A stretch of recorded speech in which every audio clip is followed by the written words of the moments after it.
Hello students, तो चलिए आज हम लोग शुरुआत करते हैं क्लास 10 के एक्सरसाइज 7.1 के क्वेश्चन नंबर 10 का, जो कि इस एक्सरसाइज का लास्ट क्वेश्चन है।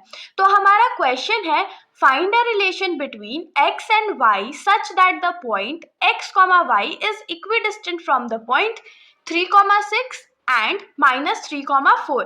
तो इस क्वेश्चन में हम लोगों को क्या बोला गया है? हम लोगों को बोला गया है कि हम लोगों को x और y के बीच में रिलेशन फाइंड करके बताना है। अगर हमारा पॉइंट x, y जो है वो इक्विडिस्टेंट है पहले पॉइंट 3, 6 से और फिर दूसरा पॉइंट -3, 4 से, मतलब कि हम लोगों को क्वेश्चन में ये इन्फॉर्मेशन दे दिया गया है कि हमारे ये जो पॉइंट है x, y वो इक्विडिस्टेंट है इस वाले पॉइंट से और इस वाले पॉइंट से। और उसके बाद हम लोगों को x और y का वैल्यू नहीं बताना है, हम लोगों को x और y के बीच में क्या रिलेशन है वो फाइंड करके बताना है। क्वेश्चन आप लोगों को लग रहा हो बड़ा बेकार सा क्वेश्चन, लेकिन बेकार सा क्वेश्चन नहीं, ये बहुत ज्यादा ट्रिकी क्वेश्चन है। तो इसको सॉल्व करना बहुत ज्यादा इंपॉर्टेंट है, क्योंकि हो सकता है ये एग्जाम में भी आने के बहुत ज्यादा चांसेस रहेंगे। तो हम लोग यहाँ पर क्या करते हैं, सबसे पहले तो पॉइंट्स का कुछ कुछ नेम्स अज्यूम कर लेते हैं, जैसे कि let P be x, y, A be 3, 6 and B be -3, 4। तो ये 3 पॉइंट्स हमने अज्यूम कर लिए।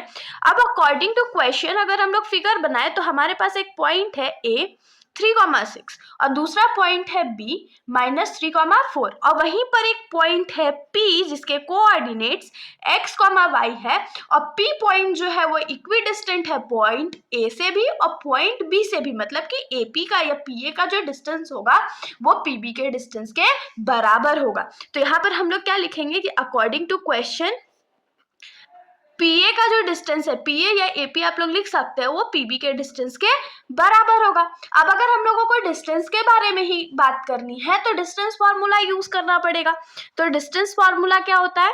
x2 - x1 का स्क्वायर प्लस y2 - y1 का स्क्वायर। और राइट साइड में भी हम लोग डिस्टेंस फार्मूला का यूज करेंगे, तो ये क्या हो जाएगा? x2 - x1 का स्क्वायर प्लस y2 - y1 का स्क्वायर। अब देखिए ये रूट में वैल्यू सॉल्व करना बहुत ज्यादा डिफिकल्ट हो जाता है, इसीलिए हम लोग क्या करेंगे, हम लोग कोशिश करेंगे कि हम लोग ये जो रूट का वैल्यू है उसको एलिमिनेट कर दें। तो अब क्वेश्चन ये अराइज होता है कि ये जो रूट का वैल्यू है उसको एलिमिनेट करेंगे कैसे? तो रूट का अपोजिट क्या होता है? स्क्वायर होता है। तो हम लोग क्या करते हैं, इन दोनों वैल्यूज को स्क्वायर कर देते हैं, मतलब कि लेट PA स्क्वायर जो है वो PB के स्क्वायर के बराबर है। तो उस हिसाब से इधर भी स्क्वायर हो जाएगा और इधर भी स्क्वायर हो जाएगा। तो इसको हम लोग क्या लिखेंगे? x2 - x1 का स्क्वायर प्लस y2 - y1 का स्क्वायर का होल स्क्वायर। और यहाँ पर भी हमारे साथ सेम चीज हो जाएगा, ये क्या हो जाएगा? x2 - x1 का स्क्वायर प्लस y2 - y1 का स्क्वायर का होल स्क्वायर।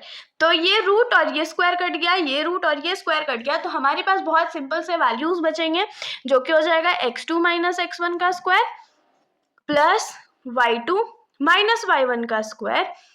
और ये किसके इक्वल हो जाएगा? x2 - x1 का स्क्वायर प्लस y2 - y1 का स्क्वायर। अगर आप लोग चाहो तो इतना लंबा सॉल्यूशन कर भी सकते हो, ना चाहो तो डायरेक्टली आप लोगों को ये लाइन मिस कर देनी है, इसको सॉल्व करना है और ये डायरेक्टली लिख देना है, इतना तामझाम करके दिखाने का कोई भी जरूरत नहीं है। अब हम लोग वैल्यूज पुट कर लेते हैं। तो सबसे पहले PA वाले साइड पे आते हैं। तो PA वाले साइड पे x2 का वैल्यू क्या हो जाएगा? तो x हो जाएगा माइनस x1 का वैल्यू हमारा 3 हो जाएगा, तो 3 का स्क्वायर प्लस y2 का वैल्यू हमारा y है माइनस y1 का स्क्वायर हमारा क्या हो जाएगा? तो 6 हो जाएगा। तो ये स्क्वायर हो गया। यहाँ पर इंप्लाइज दैट का साइन देना बहुत इंपॉर्टेंट है। और फिर x2 का वैल्यू हम लोग यहाँ पर क्या लेंगे? -3 लेंगे, माइनस x1 का वैल्यू हमारा x हो जाएगा स्क्वायर प्लस यहाँ पर y2 का वैल्यू हमारा 4 है माइनस y1 का वैल्यू हमारा y है। अब इसको ब्रेक करते हैं। तो आप लोगों को दिख रहा होगा कि ये जो हमारा फॉर्मूला ब्रेक होगा वो किस फॉर्मूले में ब्रेक होगा? तो a - b का होल स्क्वायर। तो a - b का होल स्क्वायर क्या होता है? a square plus b square minus 2ab plus, अब इसको ब्रेक कर लेते हैं तो ये क्या हो जाएगा? a square plus b square minus 2ab। इसको ब्रेक करेंगे तो ये हमारा क्या हो जाएगा? a square plus b square plus 2 into a into b। और जब इसको ब्रेक करेंगे तो ये हमारा क्या हो जाएगा, a का स्क्वायर प्लस b का square minus 2 into a into B. ये सारे हमने ब्रेक करके यहाँ पर लिख दिया। अब इसको फटाफट सॉल्व कर लेते हैं। तो ये एक्स स्क्वायर हमारा रह जाएगा, 3 का स्क्वायर हमारा क्या होता है 9 होता है, और 2 3 क्या होता है तो 6 होता है, तो ये 6x हो गया, प्लस वाई स्क्वायर प्लस 6 का स्क्वायर क्या होता है 36 होता है, माइनस 6 2 12y इक्वल टू, इसको हम लोग नीचे यहाँ पर सॉल्व कर लेते हैं। तो माइनस 3 का स्क्वायर क्या हो जाएगा, तो ऑफकोर्स 9 हो जाएगा, माइनस का साइन हट जाएगा, प्लस माइनस एक्स का स्क्वायर क्या हो जाएगा, एक्स स्क्वायर हो जाएगा। और यहाँ पर देखिए माइनस माइनस जो है वो हट गया, क्योंकि माइनस अगर 2 बार मल्टीप्लाई हो जाए तो वो प्लस में बदल जाता है। 2 3 6 होता है, ये 6x हो गया। फिर यहाँ पर हमारे पास है प्लस 4 का स्क्वायर क्या होता है तो 16 होता है, plus Y square minus 2 4 8y। तो हमारा ये सॉल्व इक्वेशन है। अब हम लोग देखते हैं कि LHS और RHS में क्या क्या सेम चीजें हैं जिसके पास सेम साइन है, पॉजिटिव या नेगेटिव का साइन है, और जो जो सेम साइंस वाले होंगे वो कट जाएगा। जैसे कि यहाँ पर देखिए LHS में एक्स स्क्वायर पॉजिटिव है, RHS में भी एक्स स्क्वायर पॉजिटिव है, तो इसको हम लोग यहीं पर कट आउट कर देते हैं। 9 भी पॉजिटिव है, ये भी पॉजिटिव है, ठीक है। वाई स्क्वायर का भी सेम केस है, तो ये भी कट गया। और कुछ आप लोगों को कटते हुए नजर आ रहा है क्या, नहीं आ रहा है। अब आप लोगों को लग रहा है 6 भी तो कटेगा, लेकिन 6 नहीं कटेगा। कब कट करते हैं हम लोग किसी भी चीज को, जब उसके आगे वाला जो साइन है वो सेम हो। यहाँ पर देखिए 6x के पास हमारा नेगेटिव का साइन है और यहाँ पर 6x के आगे हमारा पॉजिटिव का साइन है, तो इसको हम लोग कट आउट नहीं कर सकते। अब हम लोग क्या करते हैं, हमारे पास जो भी वेरिएबल वाले वैल्यूज है उसको हम लोग LHS में ले आते हैं, और जो हमारे पास न्यूमेरिक वैल्यू है उसको हम लोग RHS में ले जाते हैं। तो ये क्या हो जाएगा, माइनस 6x है, ये 6x अगर इधर प्लस में है तो इधर ले जाएंगे तो ये माइनस हो जाएगा, तो माइनस 6x हो गया। फिर माइनस 12y को यहाँ रहने देते हैं, ये माइनस 8y था तो लेफ्ट साइड गया, तो ये प्लस 8y हो गया। प्लस 36 है, इसको भी यहीं रहने देते हैं, और ये जो 16 है उसको लेफ्ट साइड में भेजेंगे तो ये क्या हो जाएगा, माइनस 16 हो जाएगा। तो अब यहाँ पर देखिए माइनस माइनस हमारा क्या होता है, प्लस होता है, तो 6 प्लस 6 क्या हो जाएगा 12 हो जाएगा, और x का टर्म था तो x लिख दिया। और क्योंकि माइनस का साइन है तो हम लोग माइनस का साइन ही देंगे। यहाँ पर माइनस प्लस क्या होता है, माइनस होता है, तो 12 में से अगर 8 हमारे पास चला जाएगा तो वो क्या हो जाएगा 4 बचेगा, 4y। और क्योंकि 12 बड़ा था तो माइनस का साइन हमारा रह जाएगा।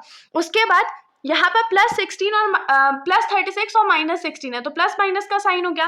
तो 36 में अगर 16 जाएगा तो हमारे पास क्या बचेगा 20 बचेगा, क्योंकि 36 बड़ा है तो पॉजिटिव का साइन यहाँ पर यूज होगा। अब देखिए हम लोग क्या करते हैं, पहले x का टर्म में ना हम लोगों को ये माइनस का जो साइन है वो अच्छा नहीं लग रहा, तो हम लोग यहाँ पर लिखेंगे मल्टीप्लाइंग माइनस बोथ साइड्स। हम लोग क्या करते हैं, माइनस को दोनों साइड मल्टीप्लाई कर देते हैं, तो यहाँ क्या हो जाएगा minus 12x minus 4y plus 20 is equal to minus 0। और माइनस 0 एग्जिस्ट करता है क्या, नहीं, माइनस 0 का वैल्यू क्या होता है 0 ही होता है। अब देखिए यहाँ पर माइनस माइनस क्या हो गया, प्लस हो गया, तो इसको हम लोग डायरेक्टली 12x लिख सकते हैं। फिर से माइनस माइनस प्लस हो गया तो इसको डायरेक्टली 4y लिख सकते हैं। अब माइनस प्लस माइनस होता है तो ये माइनस 20 हो गया। तो यहाँ पर 12x plus 4y minus 20 is equal to 0। ये हमारा इक्वेशन आ गया, x और y के बीच में रिलेशन आ गया, ठीक है। लेकिन हम लोग इसको थोड़ा सा और सॉल्व कर सकते हैं। कैसे सॉल्व कर सकते हैं, ये देखिए इन तीनों नंबर्स में कुछ तो कॉमन है ना, तीनों 4 के टेबल में कॉमन है। जैसे 4 के टेबल में 12 3 टाइम्स में आता है, 4 1 टाइम्स में आता है और 25 टाइम्स में आता है। तो हम लोग इन तीनों टर्म से क्या करते हैं, 4 को कॉमन ले लेते हैं। तो 4 अगर कॉमन लेंगे तो 4 3 12 होता है, तो यहाँ पर 3x बचा। 4 1 4 होता है तो यहाँ पर सिर्फ y बचेगा, और 4 5 20 होता है तो यहाँ पर हमारे पास 5 बच गया। अब देखिए ये जो 4 इस साइड मल्टीप्लाई में है, हम लोग उसको राइट साइड डिवाइड में भेज देते हैं। तो आप लोगों को तो पता होगा कि हम लोग 0 को किसी भी नंबर से डिवाइड नहीं कर सकते, तो ये यहाँ पर एग्जिस्ट नहीं करेगा। तो यहाँ से हम लोगों को क्या मिलेगा, 3x प्लस वाई माइनस 5 का जो वैल्यू है वो क्या मिल गया, तो 0 मिल गया। तो हम लोग यहाँ से क्या लिखेंगे कि hence the relation between x and y is, क्या रिलेशन हम लोगों को मिला, 3x plus y minus 5 is equal to 0, और यही हमारा आंसर है। तो अब आप लोगों को हमेशा याद रखना है कि जब भी हम लोगों को दो वेरिएबल्स के बीच में रिलेशन फाइंड आउट करने को क्वेश्चन बोलेगा तो इसका मतलब क्या समझना है कि हम लोगों को एक ऐसा इक्वेशन निकालना है जिसमें दोनों वेरिएबल जो है वो इंक्लूडेड हो। तो इसके साथ हमारा ये जो सॉल्यूशन है यहीं पर खत्म हो जाता है। अगर आप लोगों को कोई भी डाउट है तो आप लोग बेशक कमेंट सेक्शन में पूछ सकते हैं, वरना अगर आप लोगों को वीडियो अच्छी लगी तो वीडियो को लाइक करिएगा और मेरे चैनल को बिना सब्सक्राइब करे कहीं भी मत जाइएगा। Thank you.